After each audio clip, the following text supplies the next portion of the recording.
Merhaba arkadaşlar, kanalıma hoş geldiniz. Şöyle yavru ağzı bir ipim var. Bununla güzel bir model başlayacağım. Orta kalınlıkta bir ip. İpime uygun kullanacağım şiş 3 numara. Modelimiz oldukça güzel, kolay. Yapım aşamalarına geçmeden önce kanalıma abone değilseniz abone olup videolarımı da beğeniyorsanız beğeni yapmayı, yorum yapmayı, beni desteklemeyi unutmayın. Şimdiden hepinize teşekkürler. Hep birlikte başlayalım. İlmeklerimizi çıkartarak başlayalım.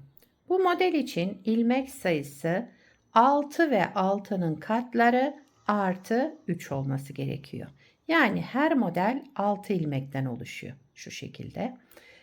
İlmeklerimizi tamamladıktan sonra en sonuna 3 ilmek ekliyoruz.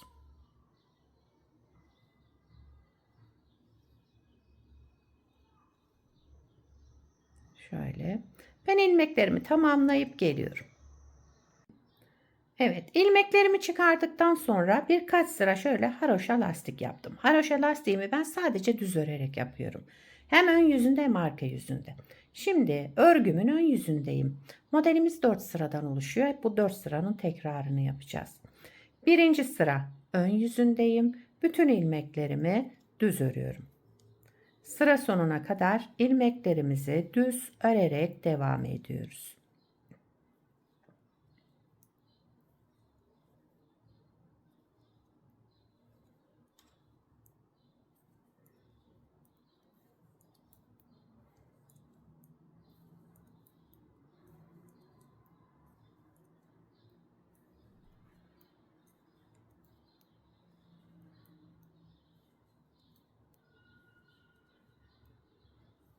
Kenar ilmeğimi de düz örerek birinci sırayı tamamladım. İkinci sıra arka yüzüne geçtim. Kenar ilmeğinden sonra ilmeklerimizin tamamını ters örüyoruz. Sıra sonuna kadar ilmeklerimizi ters örerek devam ediyoruz.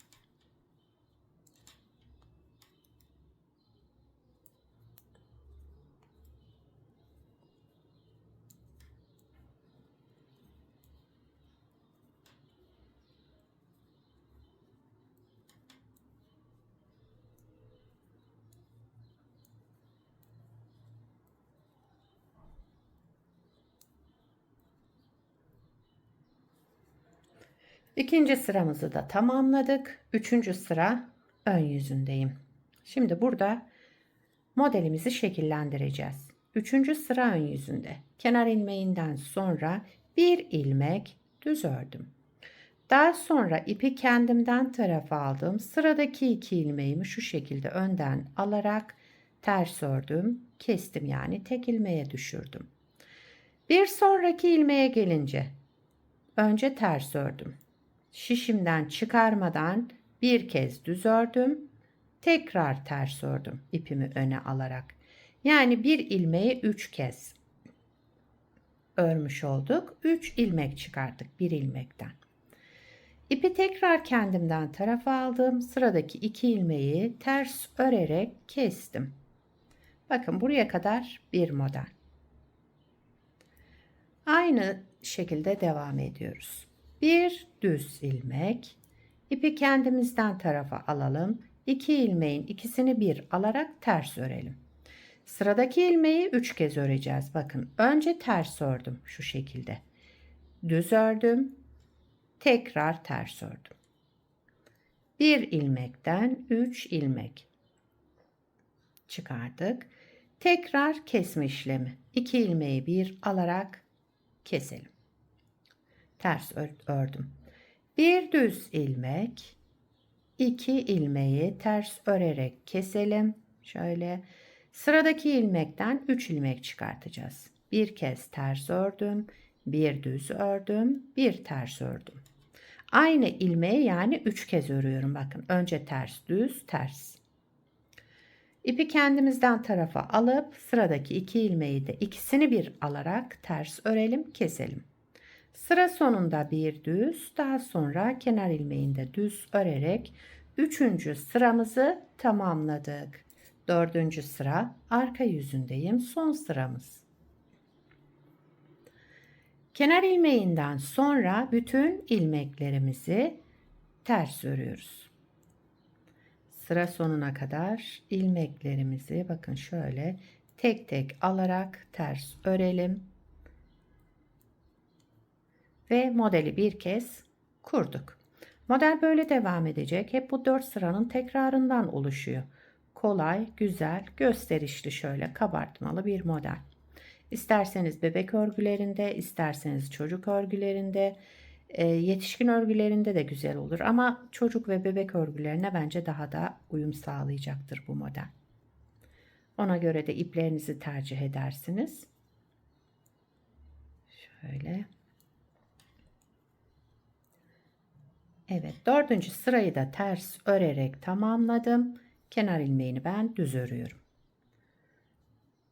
Bakın yavaş yavaş model kendini göstermeye başladı. Bir kez daha kuralım hemen modeli. 1. sıra ön yüzündeyim. Modeli tekrar kuruyorum. 1. sıra ön yüzünde bütün ilmeklerimizi düz örerek tamamlayalım. Şöyle yavaş yavaş.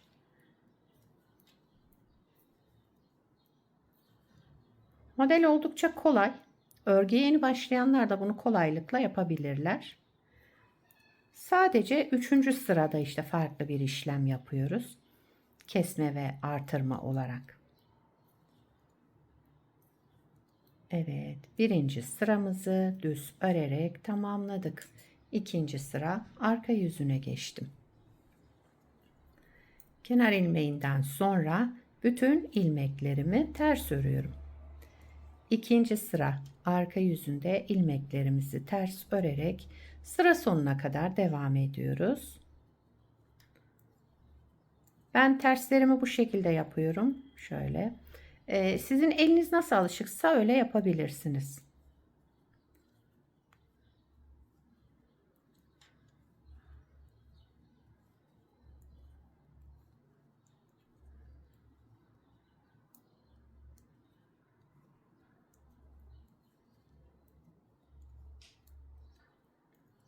Kenar ilmeğimi de düz örerek 2. sıramızı tamamladık. 3. sıra ön yüzündeyim. Şuradaki işlemlerimizi yapacağız şimdi. 3. sıra ön yüzünde kenar ilmeğinden sonra bir düz ilmek örelim.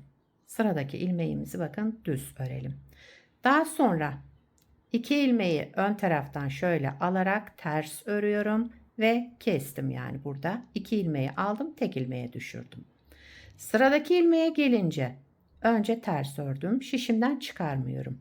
Aynı ilmeği düz ördüm, aynı ilmeği tekrar ters ördüm. Yani bir ilmekten 3 ilmek çıkardık burada. Ters düz ters örerek aynı ilmeği. Devamındaki 2 ilmeği de yine ters örerek keselim.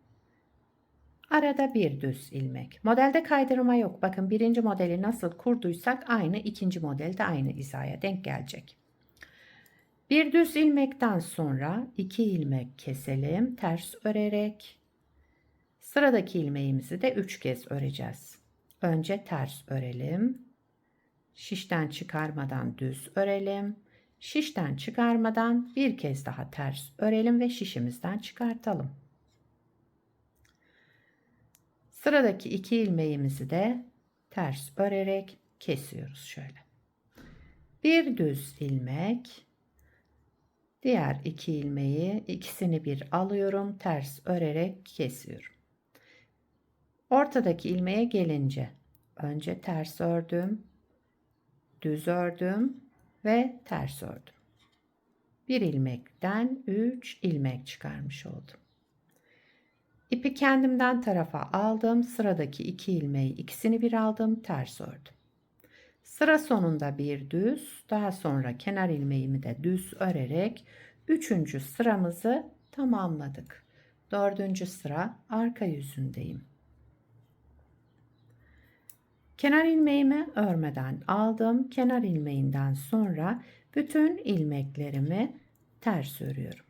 Sıra sonuna kadar ilmeklerimizi ters örerek sıramızı tamamlayalım. Modelimizi de 2 kez kurmuş olduk. Model böyle devam edecek. Dediğim gibi modelde kaydırma yok. Hepsi aynı 4 sıradan oluşuyor. Yani birinci model, ikinci model aynı şekilde devam edecek. Evet. Sıra sonuna kadar ilmeklerimi ters örerek sıramı tamamladım. 4. sıramızı tamamlamış olduk. Model böyle. Bakın yavaş yavaş kendini göstermeye başladı. Güzel ve kolay bir model. 2-3 sıra haroşa lastik üzerine başladım bu parçayı. Burada da lastik kullanmadım bakın. Lastiksiz başladım bu parçayı da. Hangisi hoşunuza giderse o şekilde yapabilirsiniz.